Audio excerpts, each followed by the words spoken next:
Bonjour à toutes et à tous, je suis extrêmement ravie de vous retrouver. Cela faisait un petit moment que je n'avais rien publié et aujourd'hui je vais vous proposer sommairement, ça ne sera pas une étude très approfondie, mais ça sera quand même des réflexions profondes que je vais vous partager ici au sujet des énergies de la nouvelle lune. Qui aura lieu donc ce lundi 30 mai prochain. Celle-ci va s'effectuer dans un ciel européen à l'heure de Paris à 13h30. Et si l'on pose grâce à cette heure une domification dans la carte du ciel, nous avons une carte qui nous présente une nouvelle lune avec un ascendant vierge. Cette nouvelle lune est dans le signe des Gémeaux. Et elle se présente à nous dans une croix mutable qui inclut donc le signe des Gémeaux. Cette nouvelle lune, elle culmine dans le ciel, elle est dans la maison 10, et la maison 10, rappelons-le, elle est appelée par l'astrologie traditionnelle la maison de la destinée. Alors dans cette maison de la destinée, nous avons le milieu de ciel, nous avons le soleil en conjonction avec la lune à 9 degrés, et nous avons en Gémeaux, et nous avons un petit peu plus loin la lune noire et Cérès en cancer. Donc il y a quand même une continuité, et en encadrement de ce milieu de ciel, nous avons Mercure qui lui est le maître de la lunaison et rétrograde dans le signe du Taureau. Donc, nous sommes dans une période qui va nous proposer, dans cette croix mutable, une énergie de changement, d'instabilité. C'est peut-être plus le mot qu'il convient de faire, qu'il convient de voir, pardon, de poser. Et en même temps, moi je dirais que ce sont des périodes qui, on l'a vu il y a quelques heures, des périodes qui nous annoncent des choses, des informations nouvelles à prendre en compte.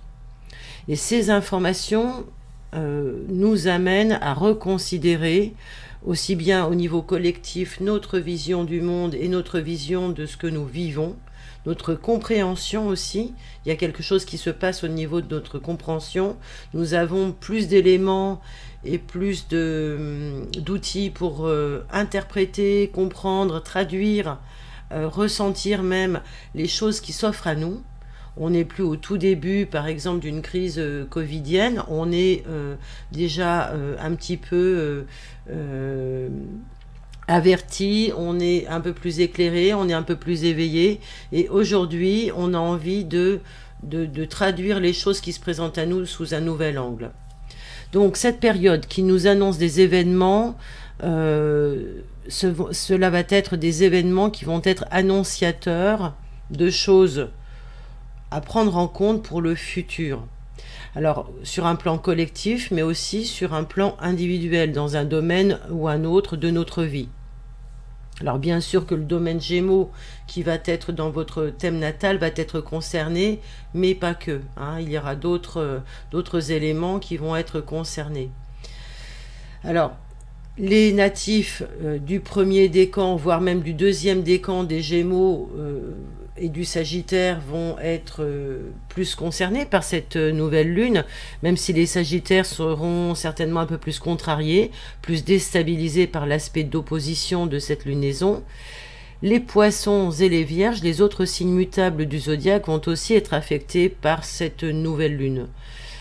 Pour autant, comme à toute nouvelle lune, il faut quand même élargir les choses et nous rendre compte que nous sommes tous dans la perception, puisque nous avons tous des planètes plus ou moins dans ces endroits sensibles à chaque fois, autour des dans les 12 maisons du zodiaque et dans les 12 signes.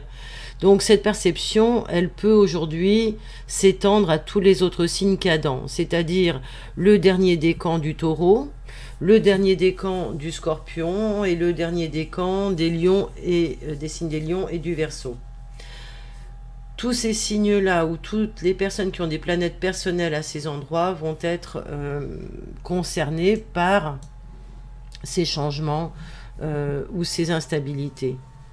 Mais à partir du moment où vous allez écouter cette vidéo, à partir du moment où je l'enregistre, et je l'enregistre tardivement, nous sommes le 25 mai, on peut dire déjà que l'énergie est prête, car un retour lunaire peut se faire sentir sur un plan psychologique en général, hein, 3 à 5 jours avant sa position effective exacte. En tous les cas, la plupart des astrologues ou des personnes ultra sensibles peuvent ressentir ces énergies bien en amont.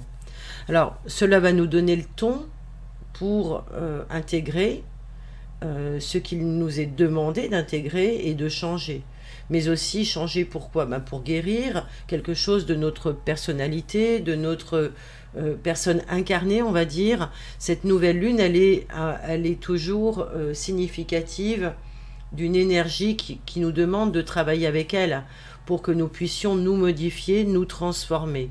Et aujourd'hui, ce qu'on nous demande de faire, c'est d'initialiser un changement, c'est-à-dire de commencer quelque chose. Donc ça veut dire que c'est quelque chose de nouveau, donc ça veut dire que c'est quelque chose qui change, et c'est un changement dont nous pouvons avoir aussi bien envie que besoin, ou besoin et pas envie, que envie et besoin en même temps. Alors c'est vraiment le moment pour travailler sur ce changement, cette nouveauté qui se présente à nous. Alors, dans le 3e signe du zodiaque, en Gémeaux, dans ce signe d'air, il est question, vous le savez, puisque Mercure est maître du Gémeaux, il est question de nous déplacer, il est question de communiquer, il est question d'aller et de venir dans notre réflexion, mais aussi bien dans nos faits, dans nos gestes. Il est question de transmettre les idées que nous avons et de les communiquer aux autres et d'échanger avec les autres, de recevoir aussi également les informations. Mais en Gémeaux, c'est toujours en lien avec ce qui a été dit, ce qui a été fait, 2 mois plus tôt en Bélier, et ce qui a été construit en Taureau. Donc nous aurons sur le plan collectif une résultante communiquée, c'est-à-dire dans la communication, dans ce qui va être annoncé, de choses qui auront été déjà travaillées, mises en place, initialisées au début du printemps. Alors bien sûr que sur un plan, on va dire social, collectif, on peut penser aux législatives qui viennent durant cette période, et qui sont ni plus ni moins que le prolongement d'une direction qui a déjà été donnée en avril. Mais cependant, on peut relever une mouvance un peu plus instable dans laquelle celles-ci vont s'inscrire. Une mouvance beaucoup plus incertaine. Aussi bien, on a compris que le changement qui a eu lieu il y a 2 mois a été presque contre toute attente, mais en même temps une surprise qui n'en est plus une, puisque on peut supposer qu'elle ne correspond qu'à une forme de la réalité et tout au moins de la volonté de la population. Donc c'est une direction qui nous a été imposée, une direction dans le sens de diriger qui nous a été imposée et qui aujourd'hui risque d'être encore un peu bousculé ou davantage perturbé par ce qui va arriver, qui va être beaucoup plus fluide et beaucoup plus insaisissable. En Gémeaux, les idées fusent, les énergies sont éparpillées, sont dispersées, mais parfois c'est pour le plus grand bien. Parce que justement, ces idées, elles ne peuvent pas être forcément concentrées ou enfermables dans une seule et même direction, j'ai envie de dire dans un seul mode, dans un seul moule de pensée. Et c'est pourquoi elles peuvent être annonciatrices d'une période de changement. Car ce qui se dit ou ce qui se construit aujourd'hui n'est qu'un préambule à ce qui sera demain, complètement différent. Le Gémeaux est là pour nous dire que ce qui était avant ne va plus être après, et que ce qui est maintenant est la conclusion de ce qui a été jusque-là aujourd'hui. Et c'est ça qu'il faut comprendre dans ce qu'on appelle la dispersion du Gémeaux. C'est pas une dispersion idiote et gratuite comme certains le laissent à penser en disant que les Gémeaux sont éparpillés. Les Gémeaux sont là pour véhiculer le monde des idées. Ils sont les transmetteurs. Donc un transmetteur, sa vocation, c'est de terminer et ce qui doit être terminé, et d'amener à la naissance ce qui doit être à nouveau reconstruit, qui va se faire au moment de la remise en place de la matrice, au moment du cancer par exemple. Donc voilà ce qui est à retenir en plus en profondeur de l'énergie du Gémeaux. Vous l'avez compris, rien n'est radicalement transformé. Les choses, la vie respecte toujours des processus de transformation, et ce qui est radical, c'est ce qu'on voit dans l'aspérité visible, c'est ce qu'on va voir comme événement visible qui va nous surprendre. Mais le terrain, lui, il est là depuis beaucoup plus longtemps, il est existant depuis beaucoup plus longtemps. On le voit avec l'étude de l'histoire, avec l'étude de nos civilisations, et si on prend le recul pour voir à quel moment les choses se sont transformées, peut-être par des événements un peu plus brutaux, un peu plus radicaux, il n'en demeure néanmoins, et on le comprend mieux aujourd'hui, que ces événements sont presque amenés, enfin sont totalement amenés, sont totalement controuvés même pour que les choses puissent se faire. Donc aujourd'hui, il nous est demandé peut-être de prendre un peu de recul par rapport à tout ça, de ne plus prendre peut-être des vessies pour des lanternes, et on pourrait prendre pour exemple ce qui se passe actuellement aujourd'hui en termes de révélation et d'aspérité qui émerge avec l'annonce toute récente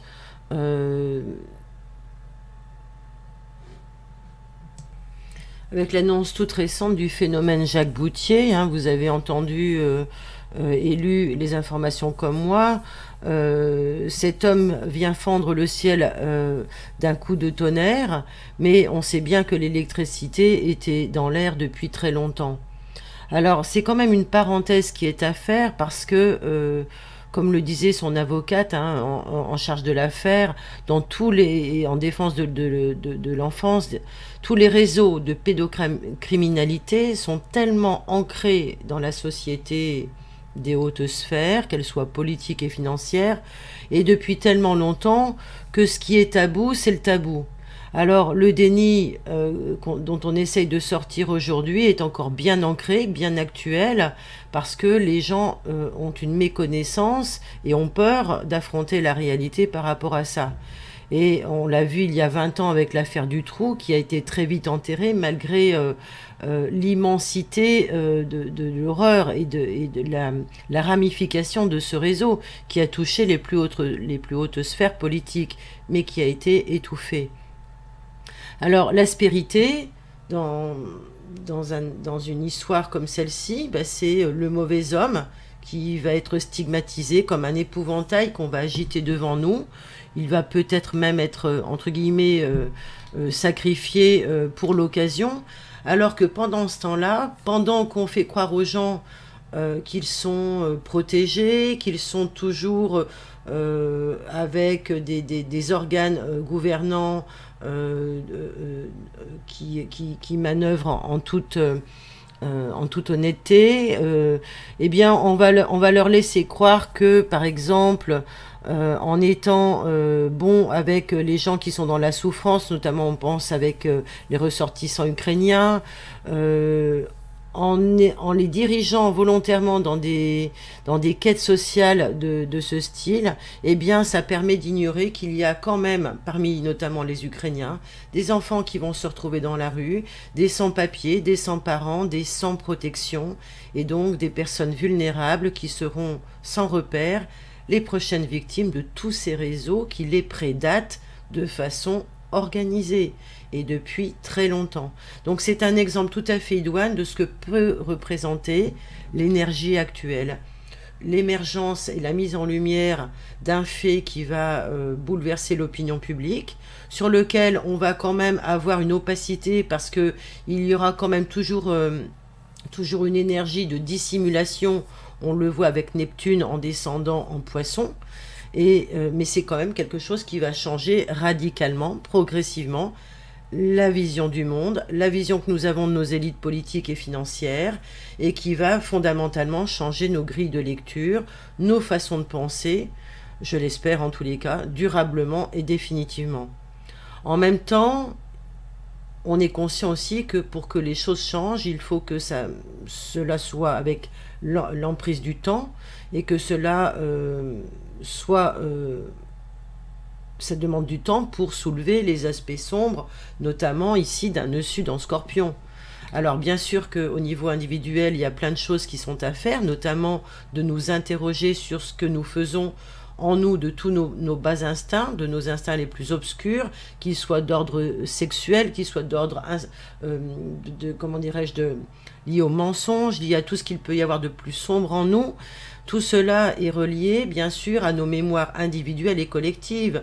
Lorsque nous avons des pulsions destructrices ou des pulsions déstructurantes ou des pulsions de violence, eh bien ces utilisations d'énergie dans de mauvaises directions vont forcément à un moment donné se diriger contre quelque chose et aussi contre nous.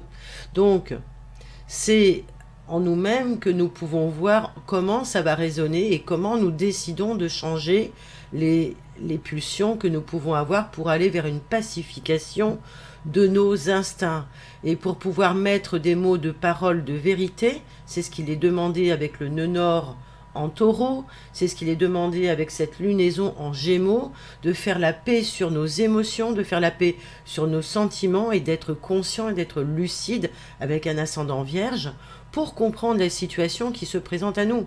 Parce que là, on n'est qu'au début de ces choses-là. Lorsque tous les raisons vont remonter, lorsque toutes les choses vont remonter, lorsqu'on va se rendre compte de par qui, par quoi et comment nous sommes dirigés et surtout enfermés, nous allons pouvoir réagir d'une autre façon et même agir d'une façon différente.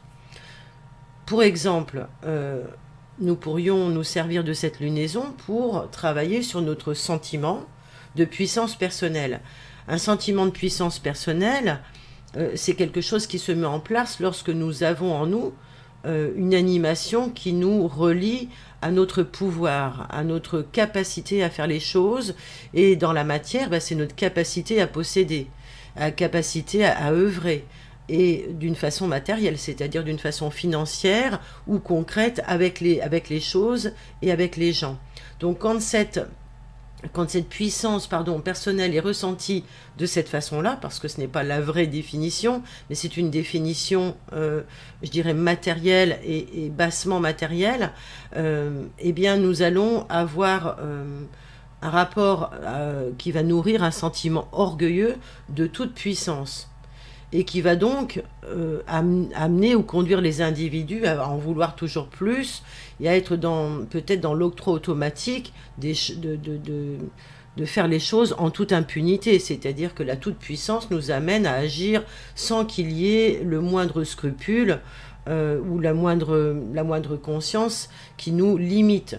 Hein, il n'y a plus de gendarme intérieur et là on peut agir sans vergogne et utiliser les autres ou les choses comme des énergies à notre service pour les asservir, notamment sexuellement, pour les dominer au niveau financier, professionnel, psychologique, etc. et pour les prédater. Voilà, donc c'est toute cette émergence-là qui peut être à travailler, voir comment ça résonne en nous et quel est notre degré d'ignorance. Parce que n'oublions pas qu'une lunaison en Gémeaux va venir nous parler aussi de notre karma d'ignorance. En quoi avons-nous voulu nous cacher la réalité par rapport à ces choses-là? Le nœud nord qui nous demande un effort de pacification de ces énergies, et bien effectivement, pour les pacifier, il faut les reconnaître. Et pour les reconnaître, il faut être honnête intellectuellement, donc aller vers le Gémeaux, mais aussi faire la clarté progressive, même si nous n'avons pas toutes les clés. Une nouvelle lune, ce n'est pas la pleine lune, et quand bien même une lunaison ne donne pas la clarté totale des choses, mais elle nous donne à voir les contours de fonctionnement qui jusque-là sont demeurés souterrains, cachés, volontairement mis sous le tapis, qui peuvent aujourd'hui réapparaître pour être davantage compris, traités et nettoyés. C'est dans l'air du temps, ça va prendre encore du temps, car les personnages concernés sont bien le plus souvent à la tête de grandes fortunes, et puis sont peut-être peu touchés par les scandales sporadiques qui sont à leur encontre.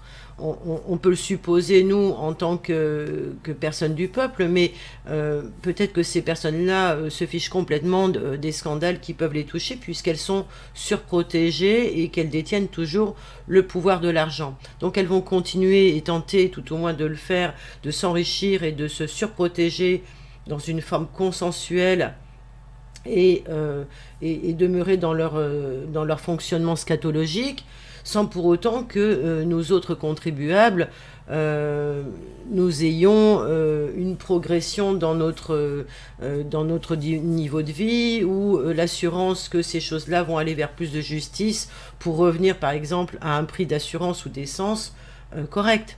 Voilà. Il faut mesurer tout ça, il va y avoir beaucoup de discernement avec les liens de cause à effet. Donc ce qui nous amène à voir et à penser, c'est que, notamment avec un nœud sud en Scorpion, on met en avant tous ces réseaux de prostitution qui sont des réseaux de prostitution forcés, hein, puisque c'est pas de bonne volonté que des jeunes qui auraient pu être sous la protection de l'aide sociale à l'enfance, de l'ASE, à certaines périodes sont en rupture, soit parce qu'elles sont fugueuses et pour des raisons qui peuvent se comprendre, et à 13-14 ans se retrouvent à la rue et donc peuvent être des personnes sous les mains qui entrent entre les mains donc de mineurs délinquantes ou de majeures délinquantes qui vont les prostituer. C'est un système vraiment qui a un mécanisme, et ces jeunes qui peuvent être récupérés dans des squats et qui peuvent être d'origine étrangère, eh ben, elles n'ont pas de représentants légaux, elles n'ont plus de protection, donc elles sont des victimes faciles, et je dirais même qu'elles sont peut-être même, on le voit dans certains réseaux, amenées en France justement pour être dans une continuité de nourrir ces réseaux de prédateurs. Voilà ce qu'on peut en dire.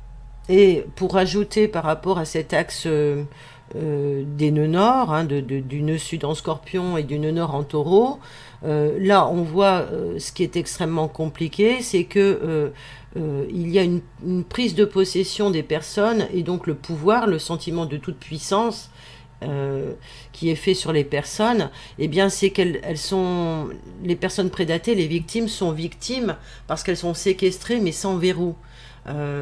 Elles n'ont pas besoin, les personnes qui les prédatent n'ont pas besoin de ça.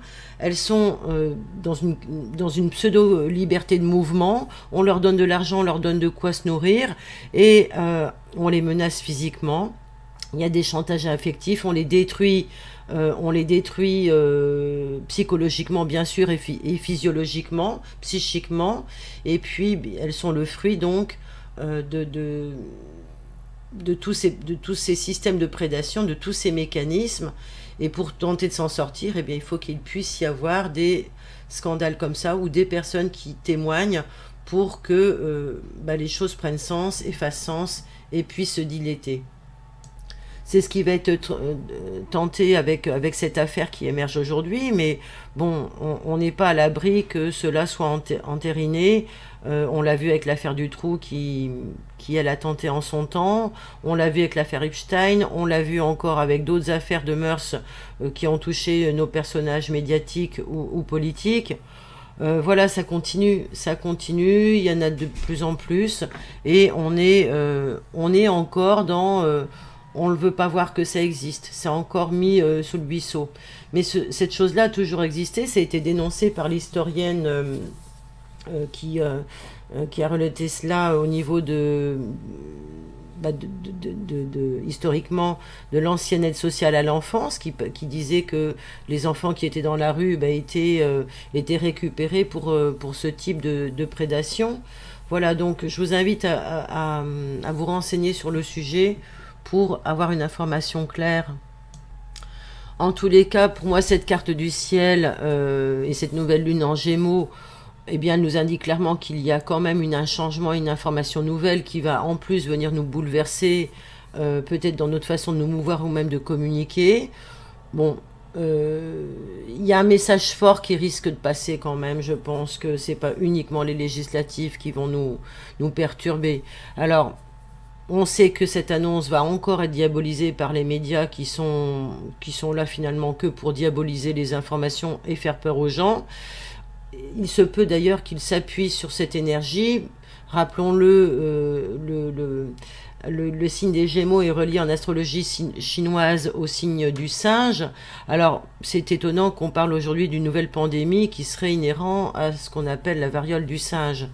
Bon, c'est peut-être le bon moment pour que quelques chemtrails vaporisent des substances toxiques au-dessus de nos têtes. C'est pas interdit de le penser. En tous les cas, je pense pas être la seule à en être inquiète.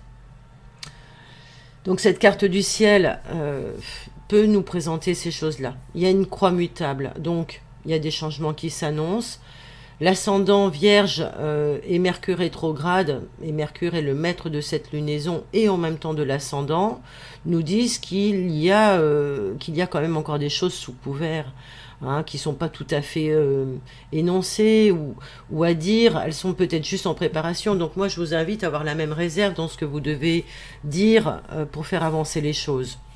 Il va falloir peut-être attendre pour collecter toutes les informations avant de prendre une décision. Même si on le sent bien, les crises et les tensions sont extrêmes et que Jupiter a été dépassé par Mars et que la colère est bien là et qu'on a envie de donner une soupape, quelque chose d'une ouverture à cette colère pour qu'on puisse faire exploser les choses. Mais je le rappelle, nous n'avons actuellement qu'une partie infime de la vérité, de la réalité que nous connaissons, et nous avons juste accès d'ailleurs à ce que certains veulent que nous sachions. On l'a déjà vu par le passé d'une façon historique avec le traitement de l'information, avec les guerres de religion, toutes les manipulations qui ont été de mise pour nous amener à penser dans un sens et dans un autre. Voilà, donc cet ascendant vierge, il faut s'en servir intelligemment. Il va falloir trier, il va falloir en effet nous souvenir qu'en face il y a Neptune en poisson qui n'est pas que bénéfique, même s'il continue de nous donner l'intuition et l'inspiration. Il est quand même en son domicile, mais en maison 7, il vient nous diluer dans le mensonge et dans l'opacité. Il vient nous faire oublier en fait ce qui est trop moche, et que ce qui est trop moche, c'est trop moche pour être réel. Donc il vaut mieux qu'on aille vers le divertissement, qu'on s'éloigne d'une prise de conscience. Voilà, c'est un petit peu la tendance, la mouvance, voilà. Mais ce qui nous est demandé, c'est quand même de faire preuve de discernement, de voir que ce que l'on nous présente comme nécessaire, comme obligatoire, comme solution, qu'elle soit sociale, politique, eh bien ce ne sont que des choses pipées par des directives financières mondialistes et européennes. Et avec Neptune en poisson, on risque encore de se laisser raconter des histoires ou bien d'être tenté d'en raconter aux autres. Alors, en raconter aux autres, oui, mais en se réfugiant dans un complexe de vierge, c'est-à-dire d'argumentation, un complexe forgé de multiples détails, de précision, ou même de focalisation qui nous feront oublier l'ensemble.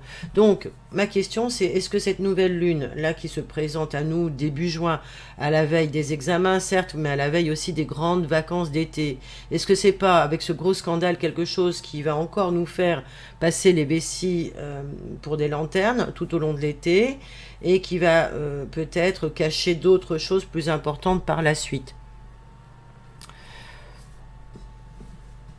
En tous les cas, n'oublions pas donc, comme je l'ai dit, que si Mars et Jupiter sont dans le signe du Bélier, dans un signe de feu, nous serons amenés à faire attention à notre façon d'agir, à notre impulsivité, parce que nous avons vraiment envie d'inciter quelque chose d'initialiser un changement radical, voire même violent, mais ce n'est peut-être pas le bon moment pour le faire avec violence ou avec impulsivité. Le tout sera peut-être de vérifier si tout ce qu'on fait est en rapport avec euh, avec nos besoins, avec nos valeurs, avec nos besoins de sécurité. Et si nous devons changer quelque chose, eh bien, que cela soit pour une réalité qui soit viable. C'est maintenant, bien sûr, que nous pouvons amorcer la décision et la volonté de bouger, mais c'est pas forcément le moment de sortir du précaré tout de suite.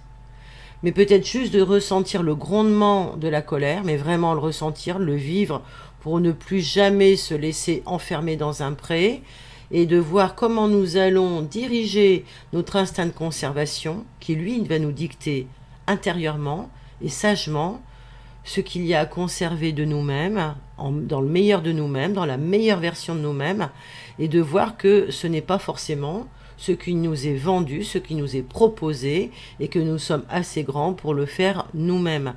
Donc, peut-être que c'est le moment pour voir justement ce que l'on va nous proposer de faire pour prendre soin de nous, pour éviter toutes les guerres du monde, pour ceci, et toutes les maladies du monde, alors qu'en fait, tout simplement, il y a un plan d'éradication et un plan eugéniste derrière tout ça. D'ailleurs, moi je pense aussi que c'est un ensemble d'aspects énergétiques aujourd'hui qui va dicter une réflexion intériorisée au président de la Russie actuelle, et que nous verrons les conséquences de cette réflexion très certainement lors de la sortie de rétrogradation de Mercure, entre autres. Voilà, donc toutes les choses peuvent être juxtaposées, presque collées les unes sur les autres, parce que le patchwork en lui-même ressemblera à rien, mais il prendra l'allure qui sera comme un bouclier de protection, mais par rapport à une guerre qui aura été complètement fomentée. Voilà, donc je vais très certainement arrêter cet audio parce que j'ai déjà dépassé les 30 minutes. Bon, c'est un audio nouvelle lune un petit peu particulier, puisque je suis allée sur mes propres considérations, et un peu moins peut-être sur les aspects astrologiques qui ont été déployés et très bien expliqués par mes autres consoeurs et confrères astrologues. Si toutefois vous souhaitiez voir comment travailler chacun de ces aspects dans vos thèmes natals, n'hésitez pas à me consulter. Je fais des séances de consultation rapides, tout au moins en consultation accessible rapidement, et l'étude de vos thèmes aussi, pour pouvoir vous donner un ensemble de choses qui soient cohérentes pour vous. Voilà, n'hésitez pas donc à me contacter, vous avez le lien en dessous de cet audio, et je remercie d'ailleurs toutes les personnes qui m'ont fait confiance au cours de ces dernières semaines et qui sont de plus en plus nombreuses. Je les remercie et je vous souhaite à toutes et à tous une très belle lunaison, une très belle énergie et un très bel anniversaire donc à tous les Gémeaux. À très bientôt pour de nouvelles aventures astrologiques avec le